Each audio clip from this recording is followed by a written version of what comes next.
The Tier 2 Polish light tank is located on the northeast corner of Arctic region, and it's under the command of 73north of WTWW. Game on! Well, the name says 7TP, so you'd think it was a 7-ton tank, because that's how the convention works, but in actual fact it was a 9-ton tank in total weight. Now, it was Poland's first tank with a diesel engine, based on the Vickers 6-ton tank, actually. You can see that in the chassis and the bogies down below, yet they're very distinctive of the British type of tank that was in the interwar period. It was actually designed towards the end of the 30s in a bit of a rush and put together before the war started.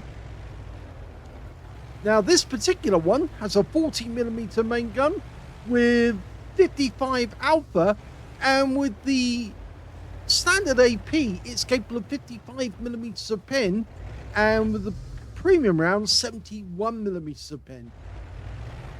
Now, there were actually 2 turrets for the 7TP. Well, originally the first tank that was brought out actually had 2 turrets, 2 machine guns, but they found this so ineffective that they decided after 26 tanks to actually just manufacture a single turret, and they put a 37mm main gun in it. But in the game, you've either got a choice of a 37mm or a 40mm. Now, you should be able to pen that MKA with just standard 37mm rounds, ordinary AP, but he's using the premium rounds instead. Panzer 38 Aslains H there. That's a French tank with extra armor. Seems that we managed to get the kill on the MKA. Now, the Hargo should be a lot easier because he doesn't have much in the way of armor. We've just lost our BT2. The Hargo's still sticking in there. Those tanks really didn't have much armor when they were up against the M4, the American M4, and he's killed that guy as well, so that's 2 kills. Okay, we've got a Panzer Spy, early war tank. Oh, now that's interesting. That Panzer 38 Aslains H, difficult to kill, but he was bouncing rounds off the lower plate. You need to try and get the weaker armor. And he's managed to kill another one, this time the T-45. Now the Panzer Spy, one more shot. Oh, he doesn't get that one. That goes to the Valentine tank instead. We've got a T2 light there, that's an American tank. Fairly thin armor, but very fast. Now he can shoot that guy underneath that tank. Yeah, he's doing it. Very difficult for that guy to respond when you're doing that. And one more. Okay, so he's got the kill.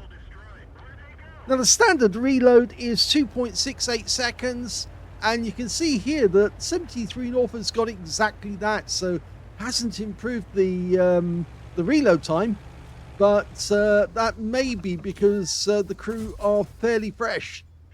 I think he's going back through all of the old tanks that he never aced.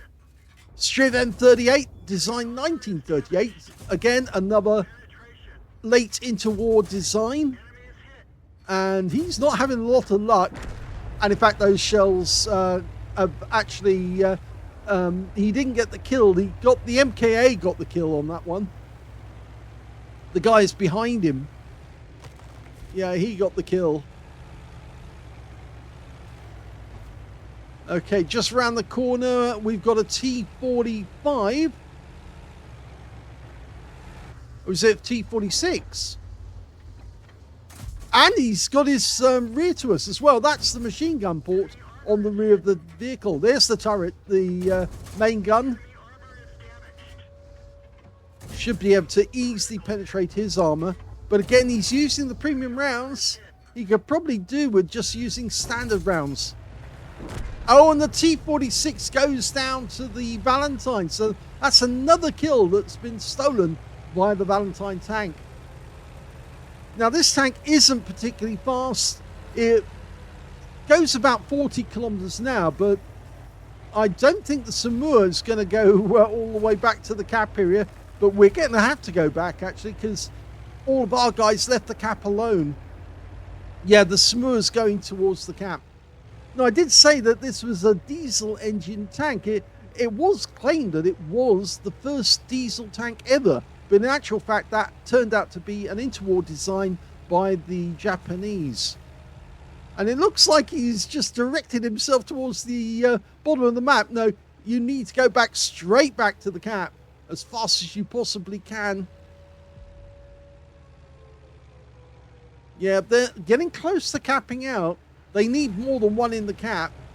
And in fact, now that they see that we've got the Samura in the cap, they need to get more than one in the cap as quickly as possible. And they've suddenly realized that, and they've got 3 in the cap. Well, that will stop the Samura from capping out and getting the victory. Because, of course, they'll cap a lot quicker. But it also means that we have to drive straight to the cap and ignore anything that happens to be in the way so we can get resets. Because otherwise, yeah, they're going to win. There's a BT-7 over there, BT-7 Art with the 76 howitzer. And he does get around him, but we get hit by the BT-5.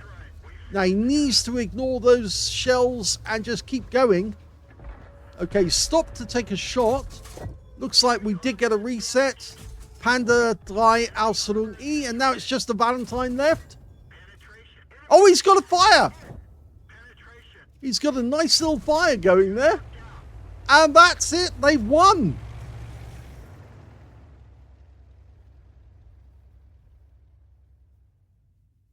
Here's the end of battle stats. And that was the first ace tanker for 73 North with a 70p.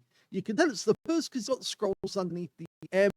Also got a fire for effect for doing more damage than hit points to his own vehicle. Sharpshooter for getting 10 or more consecutive shots on the enemy.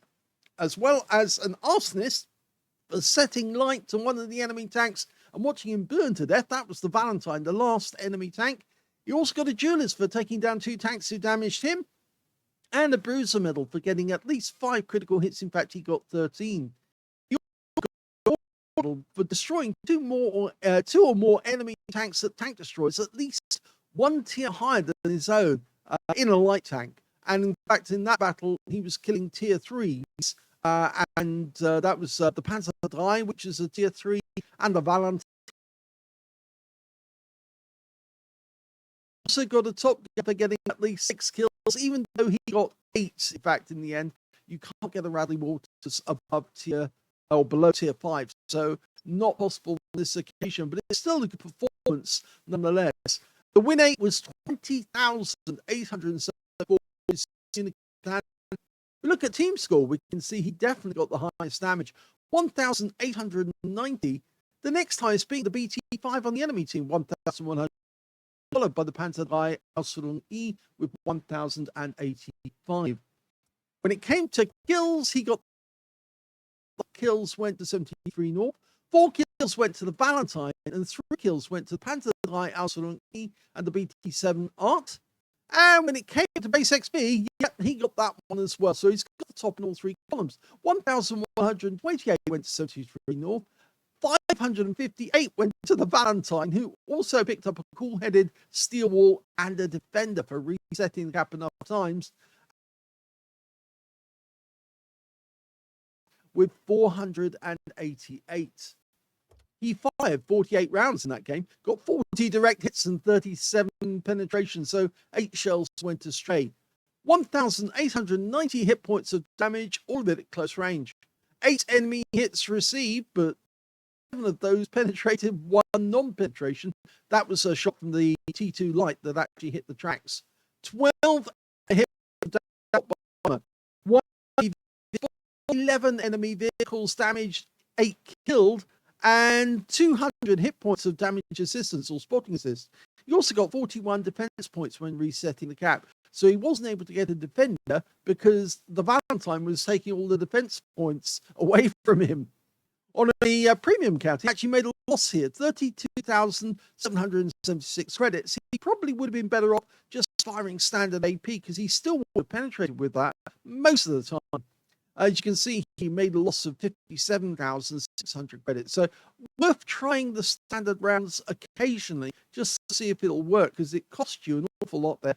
25 bonds for a mission achievement, and he got 3,384 experience points one as well. So well done on your first ace in this tank. I think actually going over tanks that you've played before and you never managed to get an ace anchor, but now with all your newfound skills, you're realizing that some of these previous tanks that you should have aced need